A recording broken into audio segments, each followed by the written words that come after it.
You wake up at 7 a.m., the alarm goes off, and you hit snooze once. The same way you do every morning. You shower, you make coffee, you check your phone, 3 emails, a text from your mom, something from work you will deal with later. You are not nervous. There is no reason to be nervous. This appointment has been on your calendar for 6 weeks.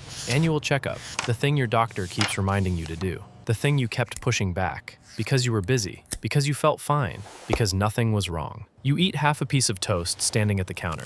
You grab your keys. You think about what you were going to have for dinner tonight. You were thinking about pasta. You were thinking about whether you need to stop at the store. You lock the door behind you. You do not pause. You do not feel anything other than mild annoyance at the traffic you were about to sit in. This is just a Tuesday. This is just another Tuesday morning, and you have 100 things to do, and this appointment is just one of them. The waiting room is the same as every waiting room you have ever sat in. Beige walls, chairs that are slightly too upright to be comfortable, a television in the corner playing a morning show on mute. You sit down and open your phone. You scroll. You read something you will not remember reading. You answer the work email you were ignoring. You think about the pasta again. There is a woman across from you with a small child who keeps dropping a toy and laughing every time it hits the floor. You smile at her once. She smiles back. A man in his 60s is filling out a form and keeps patting his jacket pocket looking for a pen. Normal things. Every single thing in this room is completely normal. Your name is called. You stand up, you straighten your jacket, you walk through the door. You think this will take maybe 20 minutes, and then you can get back to your day. You sit on the paper-covered exam table, and it makes that crinkling sound, and you check your phone one more time while you wait for the doctor to come in. He comes in and shakes your hand the way he always does. He asks how you have been. You say fine, busy, you know how it is. He nods. He sits down and opens his laptop and looks at something on the screen. You are not watching him carefully. You are half looking at your phone. But then something makes you look up. You are not sure what it is. He has not made a sound. He has not moved differently. But something makes you put your phone down and look at his face. He is still looking at the screen, and then he looks at you. And in the half second before he says anything, you already know that something is wrong. You do not know what. You do not know how bad, but you know. The way you know when you hear a sound in the middle of the night and your body goes completely still before your brain has processed anything. That feeling, flooding through you right now. He opens his mouth. He says your name first. Doctors always say your name first. Peterson. You hear the word. You hear it clearly. It lands perfectly. Every letter intact. And then, nothing. Not panic, not tears, nothing. Like someone pressed pause on everything inside you. You are sitting completely still, and he is still talking, and you can see his mouth moving, and you are watching him the way you might watch a television in a language you do not speak.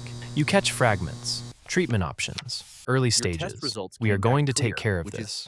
The words are in English, your language. And they mean nothing. Your brain has gone somewhere else entirely. You are thinking about a summer afternoon when you were 9 years old. You are thinking about the smell of your grandmother's kitchen. And then, you are back in the room, and he is looking at you, waiting for you to say something. And you realize your mouth is open, and you close it. You nod. You do not know what you are nodding at. He asks if you have any questions. You say no. You have nothing. Your very first thought is that you left your straightener plugged in. That is what your brain gives you in this moment. Then you think about the work email you just answered, whether you worded it correctly. Your brain is doing this on purpose, finding every small thing it can hold on to because the one large thing is too large to hold. The doctor hands you a piece of paper with a phone number on it. You take it. You fold it and put it in your pocket. You shake his hand again. You say thank you. You actually say thank you. You walk back through the waiting room and the woman with the small child is still there, and the child drops the toy again and laughs, and you watch it happen like you are watching from very far away.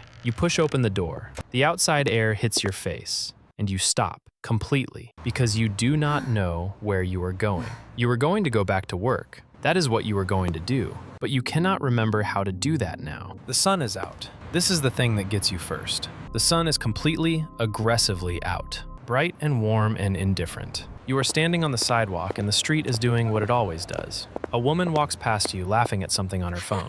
2 guys arguing about something trivial on the corner. A food truck open with a line of people studying the menu like it is the most important decision of the day, which for them it is. And that is when it hits you.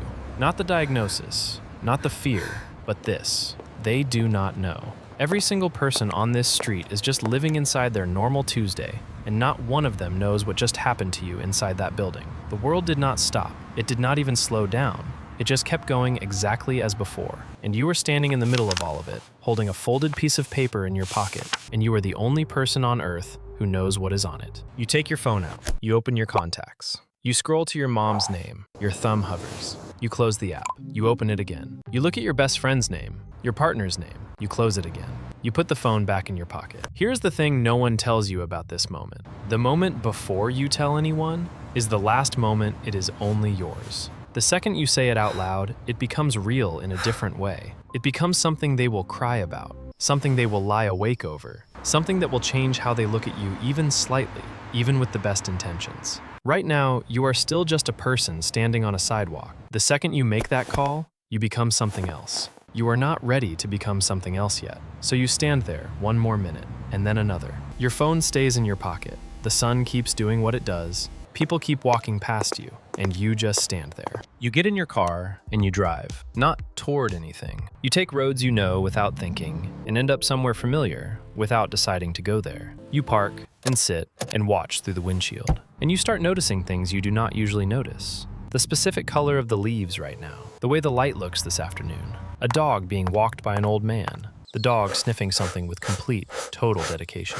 You have passed 1,000 dogs on 1,000 walks and never once really watched it happen. You are watching it now. You are watching everything with this new, terrible attention. And underneath all of it, there is a quiet hum, low and constant. The hum of something enormous that you have not fully looked at yet. You are not ready to look at it directly. So you just sit there and watch the dog finish sniffing and pull at the leash, and the old man smile and follow. And for a moment, that is the only thing happening in the world. You go home, you sit on the couch. You do not take your jacket off. You do not turn on any lights. The apartment gets darker as the afternoon becomes evening, and you let it happen.